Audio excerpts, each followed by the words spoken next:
Hello दोस्तों, स्वागत है आप सबके अपने YouTube channel ranker study centre में। तो दोस्तों मैं हूं प्रदीप। तो जैसे कि आप सबसे बोले थे ना पिछला वीडियो में कि चैप्टर वाइज ऑब्जेक्टिव प्रश्न का एक सीरीज आप सबके बीच लेकर आ रहे हैं। जो कंटिन्यू जो भी स्टूडेंट ये जो सीरीज चला रहे हैं ना, जो भी स्टूडेंट अगर ये पूरा सीरीज को देख कर जाते हैं ना, तो आप हमसे ये 100% आप हमसे लिख कर ले लीजिए कि एक भी ऑब्जेक्टिव प्रश्न को आपसे गलत नहीं होगा आपके बोर्ड एग्जाम में। क्योंकि चैप्टर वाइज ऑब्जेक्टिव प्रश्न जो कराएंगे ना, इतना बेहतरीन बेहतरीन ट्रिक आप सबको सिखा देंगे ना, इतना बेहतरीन बेहतरीन लॉजिक, इतना बेहतरीन बेहतरीन कॉन्सेप्ट आप सबको सिखा देंगे ना कि ऑब्जेक्टिव प्रश्न को बनाने में थोड़ा सा भी आपको दिक्कत नहीं होगा। तो इस वीडियो में अवकलन से यानी डिफरेंशिएशन से, यानी जो आपके बोर्ड एग्जाम में जो प्रश्न बार बार पूछा गया है ना, और जिस टाइप के पूछा जाएगा वो सभी प्रश्न इस वीडियो में आपको करा देने वाले हैं। चलिए स्टार्ट करते हैं। देखिए, इस प्रकार का प्रश्न है आपके बोर्ड एग्जाम में इस साल एक जरूर आएगा मेरे भाई, बहुत बहुत संभावना बन रहा है। देखिए, ये जो प्रश्न है ना, ये जो 5 नंबर का प्रश्न है, 5 नंबर में कई बार ये प्रश्न पूछा गया है, ऑब्जेक्टिव प्रश्न में भी पूछा गया है। लेकिन बेहतरीन ट्रिक आप सबको सिखाते हैं कि ट्रिक से इस प्रश्न को कैसे आप बनाइएगा। 5 नंबर में ये पूछा जाएगा। तो ये अगर देखिए इसको बनाएंगे ना ऑब्जेक्टिव प्रश्न में, अगर जो भी स्टूडेंट बनाते हैं ना ऑब्जेक्टिव टाइप को, देखिए कहने का मतलब हमारा है कि ये जो सीरीज लाए हैं ना, ऑब्जेक्टिव प्रश्न को ऑब्जेक्टिव तरीका से बनाइए। बहुत ही कम समय में ज़्यादा प्रश्न को बना लीजिए, बस यही हमारा मुहिम है। ठीक है, यानी ऑब्जेक्टिव प्रश्न को सीरीज चैप्टर वाइज लाए हैं। किस लिए? इसलिए लाए हैं कि आप सब ऑब्जेक्टिव प्रश्न को ऑब्जेक्टिव तरीका से बनाइए, ये नहीं कि लॉन्ग तरीका से बनाते बनाते बनाते चल गए। चलिए स्टार्ट करते हैं। देखिए, ये जो प्रश्न है लॉन्ग तरीका से बनाइएगा तो दोनों तरफ लॉग लेना पड़ेगा, ये पूरा पेजवा एगो भर जाएगा। 5 नंबर में ये प्रश्न कई बार पूछा गया है। चलिए कैसे बनाइएगा, यानी देखिए यदि मतलब कि इफ है एक्स के पावर m इंटू वाई के पावर n बराबर x प्लस वाई के पावर m प्लस n, तो dy बटा डी एक्स बराबर क्या होगा, यानी इसका अवकलन आपको करना है क्या होगा। तो देखिए हमेशा ये कॉन्सेप्ट याद रखिएगा। देखिए x के पावर m दिया रहेगा इंटू y के पावर n दिया रहेगा, और बराबर के इधर ये दोनों प्लस में आ जाएगा, x प्लस वाई रहेगा। और यहाँ पे जो इसके पावर में रहेगा ना, ये दोनों पावर इसके यहाँ पे जोड़ के अगर रहेगा ना, तो देखिए x प्लस n ये दोनों अगर जोड़ के रहेगा इस प्रकार से अगर रहेगा ना, तो इसका अवकलन पूछा जाएगा ना, तो इसका अवकलन हमेशा ध्यान रखिएगा y बटा x होगा। क्या होगा? y बटा x होगा, यही इसका अवकलन हो जाएगा। y बटा x ऑप्शन नंबर बी हो जाएगा। मेरे भाई गर्मी तो पूरा हद ही पार कर दिया है, गर्मी बहुत ज़्यादा हो रहा है। आइए ये जो बताए हैं, जो कंसेप्ट आपको बताए हैं, अब इस प्रश्न को बनाइए आप। इसका आंसर क्या होगा? बोले हैं ना कि एक्स वाई रहेगा, यानी एक्स के पावर यानी कुछ रहेगा, वाई के पावर भी कुछ रहेगा। तो एक्स के पावर यहाँ पे 2 है, वाई के पावर भी यहाँ पे 3 है। बराबर के इधर ये जो रहेगा ना इंटू में इधर प्लस में रहेगा, तो एक्स प्लस वाई है। ठीक है, ये जो पावर में जो रहेगा ना, एक्स के पावर में वाई के पावर में, ये दोनों को जोड़कर अगर इसके एक्स प्लस वाई के दोनों के पावर में इसको जोड़ने पर अगर यहाँ पे अगर चल आएगा ना, तो इसका आंसर हमेशा वाई बटा एक्स होगा। तो 2 गो 3 गो कगो हो जाएगा, 5 गो हो जाएगा, मिल गया। ऑप्शन नंबर इसका सी हो जाएगा, y बटा एक्स होगा। देखिए कहने का मतलब कि यहाँ पे x के पावर जो रहेगा y के पावर जो रहेगा, अब बराबर के इधर इसके पावर में देखिएगा ये जो पावर वाला है उसको जोड़ने पे, इसको जोड़ने पे यहाँ वाला आ जा रहा है, क्या आ जाएगा, तो हमेशा y बटा एक्स इसका आंसर होगा। ठीक है, चलिए ऑप्शन नंबर बी हो जाएगा। यहाँ पे तीसरा नंबर प्रश्न देखिए, बेहतरीन तरीका आपको बता देते हैं अवकलन करने का। देखिए जब भी अवकलन कीजिएगा ना, तो देखिएगा कौ को फंक्शन दिया गया, फंक्शन कहने का मतलब कि फलन कौ को दिया गया है। तो देखिए यहाँ पे अब नहीं तो बारी बारी से सबका अवकलन कीजिएगा चैन रूल से, तो ऐसा ही बनेगा। लेकिन मेरा ट्रिक याद रखिएगा, बोले है ना ऑब्जेक्टिव प्रश्न को ऑब्जेक्टिव तरीका से बनाइएगा। देखिए को इसमें फंक्शन दिया गया है, यानी फंक्शन कहने का मतलब कि फलन। देखिए 1 गो 2 गो 3 गो दिया गया है, तो 3 बार अवकलन करना है और सबको प्लस में ही लिखते चल जाना है। कहने का मतलब कि सबको प्लस नहीं, जो प्लस रहेगा तो प्लस देना है, इंटू में ही लिखते सबको चल जाना है। कहने का मतलब क्या कि देखिए 1 2 3 गो फलन है ना, तो पहले जो पहले रहेगा पहले वाला का कीजिएगा, तो लॉग का कीजिएगा, तो लॉग का 1 बटा एक्स होता है अवकलन, 1 बटा एक्स। तो x के स्थान पे ये दोनों है, तो ये हो जाएगा सेक x प्लस 10x हो जाएगा। ठीक है, अब यहाँ पे देखिए एगो को हम कर लिया, बचा को फंक्शन दूगो, अब दूगो का कीजिए और इंटू में ही लिखते जाइएगा, इंटू में प्लस रहेगा तो प्लस दीजिएगा, नहीं तो इंटू में ही लिखते जाइएगा। अब सेक का कीजिएगा तो सेक का होता है सेक एक्स इंटू 10x होता है, सेक एक्स का अवकलन सेक एक्स इंटू 10x होता है। अब यहाँ पे प्लस का चिन्ह है तो यहाँ पे प्लस का चिन्ह दीजिएगा। अब 10 का अवकलन 10 का क्या होता है सेक स्क्वायर एक्स होता है, तो सेक स्क्वायर एक्स हो जाएगा।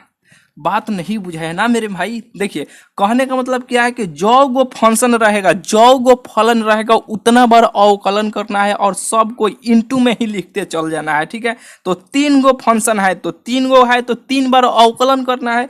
लॉग का किए तो 1/x लॉग का होता है, एक्स का स्थान पे ये है तो ये हो गया इंटू, अब एगो का हो गया। अब सेक एक्स का अवकलन किए हैं तो सेक एक्स का अवकलन होता है सेक एक्स इंटू 10x होता है, हो गया। यहाँ पे प्लस है तो प्लस दे दिया। अब 10x का अवकलन किए हैं तो 10x का सेक स्क्वायर एक्स होता है। बस इसको अब सजा लीजिए, काट उट कर लीजिए, इसका आंसर निकल के चल आएगा। बिल्कुल ये बात आपको बुझा गया होगा। तो देखिए ये है 1/सेक एक्स। थोड़ा सा ये पसीना मेरे भाई, गर्मी बहुत ज़्यादा है, आएगा उससे कोनो दिक्कत नहीं है, थोड़ा सा मैनेज कीजिएगा। यहाँ पे सेक एक्स है, यहाँ पे सेक स्क्वायर एक्स है, तो हम इसमें से सेक एक्स कॉमन हम ले सकते हैं, कहिएगा कि हाँ ले सकते हैं, कोनो दिक्कत नहीं है। तो इसमें बच जाएगा ये 10x, थोड़ा सा रेस चलते हैं। अब इसमें बच जाएगा ये सेक एक्स केवल, फिर सेक एक्स का गुना करेंगे तो उतना ही हो जाएगा। तो देखिए sec x plus 10x, sec x plus 10x, तो ये ऊपर है ये नीचे है तो ये कट जाएगा तो बचेगा क्या, खाली सेक एक्स बचेगा ऊपर। सेक एक्स में एक से गुना कीजिएगा तो उतना ही होगा, तो सेक एक्स इसका आंसर हो जाएगा, ऑप्शन नंबर इसका बी हो जाएगा। बिल्कुल ये आपको बुझा गया होगा। चलिए आगे देखिए, थोड़ा सा अब रेस चलते हैं। यहाँ पे देखिए बोले हैं ना अवकलन कीजिएगा तो एक बात ध्यान रखिएगा, जो गो फंक्शन रहेगा, जो गो फलन रहेगा उतना बार अवकलन कीजिएगा। तो एक गो और ये 2 गो है तो 2 बार अवकलन कीजिए। साइन एक्स का अवकलन क्या होता है, कहिएगा कि कॉस एक्स होता है ब्रदर, एक्स के स्थान पे रूट एक्स है तो रूट एक्स लिख लीजिए, कोनो दिक्कत नहीं है। अब रूट एक्स का अवकलन क्या होता है 1/2 रूट एक्स होता है, बस यही इसका आंसर हो जाएगा। अब इसको आगे सजा लीजिए तो इसको आगे सजाएगा तो 1 यानी 1/2 रूट एक्स हो जाएगा इंटू कॉस रूट एक्स हो जाएगा, यही इसका आंसर हो जाएगा। बोलिए कहाँ पे दिया गया है, ऑप्शन नंबर डी में दिया है, दिया गया बिल्कुल ही आपको बुझा रहा होगा, ठीक है। तो 2 बार अवकलन कीजिए, लॉग का 1/x होता है, एक्स के स्थान पे रूट एक्स है तो रूट एक्स हो गया। अब रूट एक्स का 1/2 रूट एक्स अवकलन इसका होता है।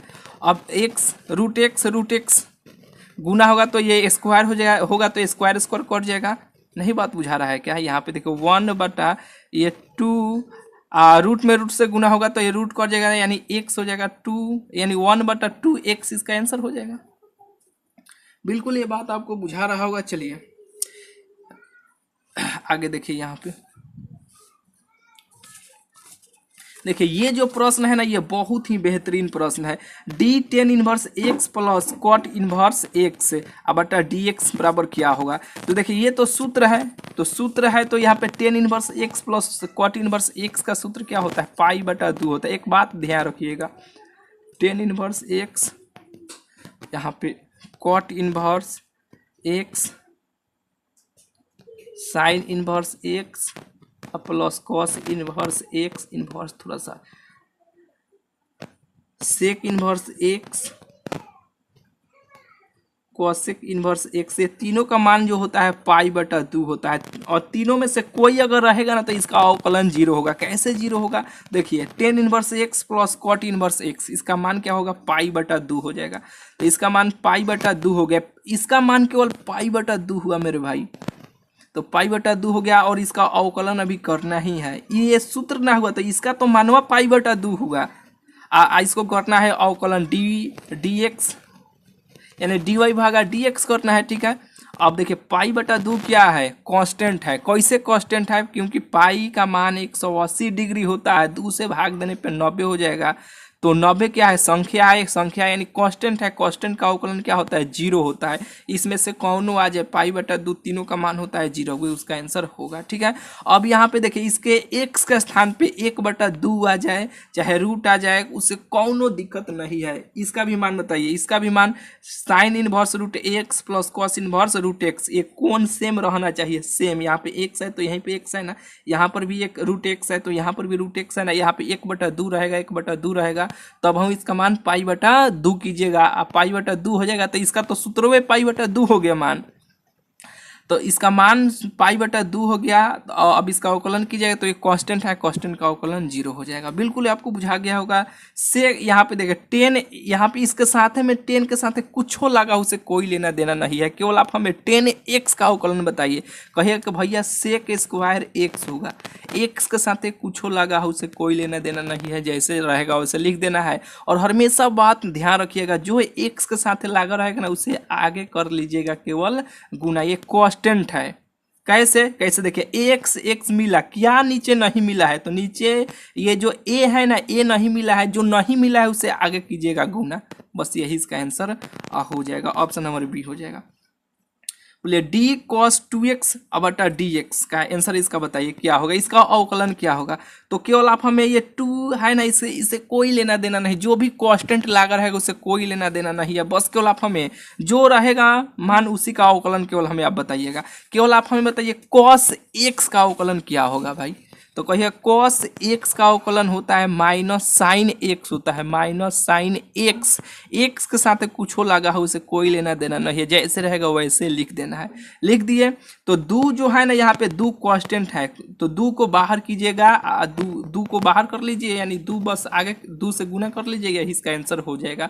नहीं तो देखिए x मिला, नीचे क्या नहीं मिला है, तो यहाँ पे ये जो दो है ना वही दो नहीं मिला है, तो दो से आगे कीजिएगा गुना, यही इसका आंसर हो जाएगा। -2 sin 2x, -2 sin 2x, option number C हो जाएगा। बोलिए बुझाया कि नहीं, इस तरीका से ऑब्जेक्टिव प्रश्न को बनाइएगा ना तो मेरे भाई मजा ही आ जाएगा। चलिए यहाँ पे देखिए, अब इसे 2 बार अवकलन करना है, बोलिए बना लीजिएगा कि नहीं। अब केवल आप हमें साइन x का ही अवकलन बताइए, कहिएगा कि भैया cos x होता है, x के साथ कुछ लगा उसे हमें कोई लेना देना नहीं है, वैसे ही लिख दीजिएगा। लेकिन दो क्या है, यहाँ पे दो जो है वो कांस्टेंट है, तो दो जो कांस्टेंट है इसे आगे कीजिएगा गुना, नहीं तो x मिला, क्या नीचे नहीं मिला है, तो ये जो दो जो कांस्टेंट है वही नीचे नहीं मिला है उसको आगे कीजिएगा गुना, एक बार किए तब इतना आया। अब ये स्क्वायर यानी 2 बार करना है, ठीक है, ये दो जो है इसे एक बार और ऐसे करना है, एक बार किए तो इतना आया, इसे एक बार और करना है। ये जो दो जो है कांस्टेंट है बाहर चलेगा, cos x का अवकलन कहिएगा कि माइनस साइन x होता है, माइनस साइन x होता है, और दो जो है वो कांस्टेंट है, दो से आगे कीजिएगा गुना, तो ये दो 2 4 हो जाएगा, यानी इसको ऐसे लिख लीजिए, ऐसे -4 साइन और 2x, यही इसका आंसर हो जाएगा। नहीं बात बुझाया क्या मेरे भाई, ये 2 बार तो अवकलन कर देना है, बस इसका आंसर निकल के चलाएगा, डी के पावर 3x भागा dx। तो देखिए केवल आप हमें डी के पावर x भागा dx का अवकलन बताइए, कहिएगा कि e के पावर x का e के पावर x ही होता है, तो e के पावर x का e के पावर x ही होता है, वैसा ही लिख लीजिए। आज जो यहाँ पे 3 जो है ना, देखिए x मिला, नीचे क्या नहीं मिला, 3 नहीं मिला, ये वाला 3 नीचे नहीं मिल जाता तो वैसा ही छोड़ देते, नहीं मिला है तो ये 3 से आगे कीजिएगा गुना। अवकलन में हमेशा ध्यान रखिएगा, जो कांस्टेंट रहता है उसे आगे किया जाता है गुना, और जो इंटीग्रेशन यानी समाकलन में इसे सांप वाला इसे प्रश्न रहेगा तो उससे नीचे दिया जाता है, कांस्टेंट से नीचे दिया जाता है भाग। बोलिए अब ये प्रश्न को बना लीजिएगा कि ई के पावर 13x भागा dx, तो ई के पावर x का ई के पावर x ही होता है, इसका आंसर ये हो जाएगा 3 ई के पावर 3x, ऑप्शन नंबर इसका सी हो जाएगा। बोलिए ई के पावर 13x है, तो ई के पावर 13x वैसे ही हो जाएगा, 13 से आगे कीजिएगा गुना, बस यही इसका आंसर हो जाएगा। बिल्कुल बात आपको बुझा रहा होगा। अब बताइए यहाँ पे ये जो दो जो है कांस्टेंट है, दो को आगे कीजिए, दो को बाहर ही निकाल लीजिए, ई के पावर x का ई के पावर x ही होता है, ये जो दो जो है वो कांस्टेंट है, दो जो है यहाँ पे मेरे भाई, ये जो दो है वो कांस्टेंट है, कांस्टेंट से आगे किया जाता है गुना, तो दो दो क्या हो जाएगा 4e⁻²x। बोलिए बात आपको बुझा रहा है कि नहीं? कहिए कि भैया थोड़ा सा बात नहीं बुझा रहा है। बहुत सारे स्टूडेंट बुझ रहे होंगे, तो देखिए मेरे भाई क्या कर रहे हैं। ये जो दो जो है ना कांस्टेंट है, संख्या है, संख्या को कीजिएगा बाहर, तो बचेगा क्या? यही ना बचेगा, d⁻²x अभागा dx। तो e⁻x का सूत्र क्या होता है? e⁻x ही होता है, तो e⁻x ही लिख लीजिए। ये जो दो जो है ना संख्या है, कांस्टेंट है, कांस्टेंट को आगे किया जाता है, बाहर कर लिया जाता है। अब इससे गुना कर लीजिए, 2 दूना 4 e⁻²x। बिल्कुल बात बुझा गया होगा। चलिए अब यहाँ पे 14 नंबर प्रश्न देखिए, यदि यानी इफ y बराबर x⁻5 तो dy भागा dx बराबर क्या होगा? ये तो सूत्र होता है, पावर को एक कम कर ली, पावर को नीचे उतार लीजिए, आप पावर में से एगो कम कर लीजिए। अमो वाला आपको सिखाए थे ना कि dx⁻n भागा dx का सूत्र क्या होता है? n इंटू एक्स, n-1, यही ना होता है। तो n का मान 5 हुआ, तो 5 को बाहर कीजिए। अब x n-1, x का मान ये है, यहाँ पे सॉरी मेरे भाई n का मान ये है, तो इसमें से कम कीजिएगा तो क्या होगा? x⁻4, 5x⁻4, यही इसका answer 5x⁻4, option number C हो जाएगा। बोलिए बुझा रहा है कि नहीं? बिल्कुल आपको बुझा रहा होगा। बोलिए ये सब प्रश्न अवकलन के प्रश्न को बनाने में बोलिए मजा बिल्कुल आपको आएगा। अब इस वीडियो को बोले हैं ना, देखने के बाद प्रीवियस ईयर प्रश्न को बनाइएगा, बहुत मजा आएगा आपको बनाने में। यहाँ पे देखिए e⁻x का e⁻x ही होता है, तो वैसे ही लिख लीजिए, लिख लिए। यहाँ पे देखिए कौ गो फंक्शन है, दो गो है, तो दो बार अवकलन कीजिए, एक बार इसे कर लीजिए, खत्म हो गया। प्लस का चिन्ह है तो प्लस दीजिए। कॉस एक्स का अवकलन हमें बताइए। कॉस का कहिएगा कि भैया यहाँ पे कॉस एक्स का माइनस साइन एक्स होता है, माइनस यहाँ पे e⁻x का e⁻x हो गया, ठीक है। यहाँ पे प्लस है तो प्लस ऐसे दे दीजिए, कोनो दिक्कत नहीं है। कॉस एक्स का अवकलन क्या होता है? माइनस साइन एक्स होता है, माइनस साइन एक्स होता है। एक्स के साथ कुछ लगा हो उसे कोई दिक्कत नहीं है, वैसे ही लिख लीजिए। लेकिन एक्स के साथ जो रहेगा वो कांस्टेंट है, वो कांस्टेंट को आगे कीजिएगा, आगे उसे कर लीजिएगा गुना। तो ये अब इसको सजाइएगा तो e⁻x माइनस 5 साइन 5x हो जाएगा। ई के पावर को किए तो e⁻x, कॉस का किए तो माइनस साइन एक्स होता है, तो माइनस साइन एक्स हो गया। लेकिन 5 जो है कांस्टेंट है, कांस्टेंट को कर लिए आगे। बिल्कुल ये बात आपको बुझा गया होगा। यहाँ पे 16 नंबर प्रश्न देखिए, 16 नंबर 1/4 जो ये कांस्टेंट है, कांस्टेंट को आगे बाहर निकाल लीजिए। सेक एक्स का सूत्र होता है सेक एक्स इंटू 10x होता है, सेक एक्स इंटू 10x। एक्स के स्थान पे 4x है तो 4x वैसे ही लिखते जाइए, सेक एक्स इंटू 10x। ये जो 4 जो है कांस्टेंट है, कांस्टेंट को आगे कर लीजिए, यानी आगे कीजिए गुना, तो ये 4 4 कर जाएगा तो बचेगा यही सेक एक्स इंटू 10x, यही इसका आंसर हो जाएगा। बिल्कुल आपको बुझा गया होगा। 17 नंबर देखिए, साइन एक्स का अवकलन क्या होता है? कॉस एक्स होता है। एक्स के साथ कुछ लगा हो, एक्स के साथ कुछ लगा, उसे कोई लेना देना नहीं है, वैसे ही लिख देना है, लिख दिए। लेकिन ये 4/5 है कांस्टेंट है, इसको आगे कीजिएगा गुना, बस यही इसका आंसर हो जाएगा। बिल्कुल ये बात आपको बुझा गया होगा। देखिए यहाँ पे ध्यान देने वाला बात यहाँ पे है कि ये कोण के नीचे यहाँ पे 5 था, और यहाँ पे ये सब के नीचे यहाँ पे 3 है। ये प्रश्न इस साल आएगा मेरे भाई, ध्यान दीजिएगा। ये जो 3 जो है कांस्टेंट है, ये 1/3 ऐसे बाहर कर लीजिएगा। साइन एक्स का अवकलन कॉस एक्स होता है, एक्स के साथ कुछ लगा हो, जैसे लगा हो वैसे लिख दीजिएगा। लेकिन एक यहाँ पे जो एक्स के साथ लगा रहेगा ना, वो कांस्टेंट है, उससे आगे कीजिएगा गुना, तो ये 3 3 कर जाएगा, तो खाली कॉस 3x, यही इसका आंसर हो जाएगा ये प्रश्न का। देखिए यहाँ पे ये जो दो जो है ना कांस्टेंट है, यानी संख्या है, ये संख्या को आगे कीजिएगा। कॉस एक्स का अवकलन होता है माइनस साइन एक्स होता है, एक्स के साथ जैसे लगा हो वैसे रहने दीजिए। 3/4 ये कांस्टेंट है, एक्स मिला, क्या नीचे नहीं मिला है? 3/4 नीचे नहीं मिला है, उसे आगे कीजिएगा गुना। तो इसको सजा लीजिएगा ऐसे, इसके माइनस को बाहर कर लीजिएगा यहाँ पे, तो 2 इंटू ये 3/4 साइन 3x/4, तो ये 2 दूना क्या हो जाएगा? 4 हो जाएगा, कट जाएगा तो माइनस ही होगा, माइनस ऊपर 3/2 साइन 3x/4 हो जाएगा। यही इसका आंसर हो जाएगा। बिल्कुल ही आपको बुझा रहा होगा। यहाँ पे देखिए 20 नंबर प्रश्न, देखिए ये प्रश्न बहुत ही बेहतरीन है। यदि यानी इफ x बराबर दिया है, y बराबर भी दिया है, तो dy भागा dx पूछा जा रहा है। जब भी पूछा जाएगा ना तो y के देखिएगा क्या दिया गया है, तो y बराबर cos थीटा दिया गया है, इसका अवकलन कीजिएगा तो माइनस साइन थीटा हो जाएगा। अब इसको बाटा में लिखिएगा। अब x का कीजिएगा तो ये क्या हो जाएगा, साइन x का cos x होता है, बस साइन थीटा अब भागा कॉस थीटा क्या होता है, टेन थीटा होता है। टेन थीटा माइनस है तो माइनस रहेगा, बस यही इसका आंसर हो जाएगा। चलिए लाइट भी कट गया है, मिलते हैं फिर आप सबसे अगले वीडियो।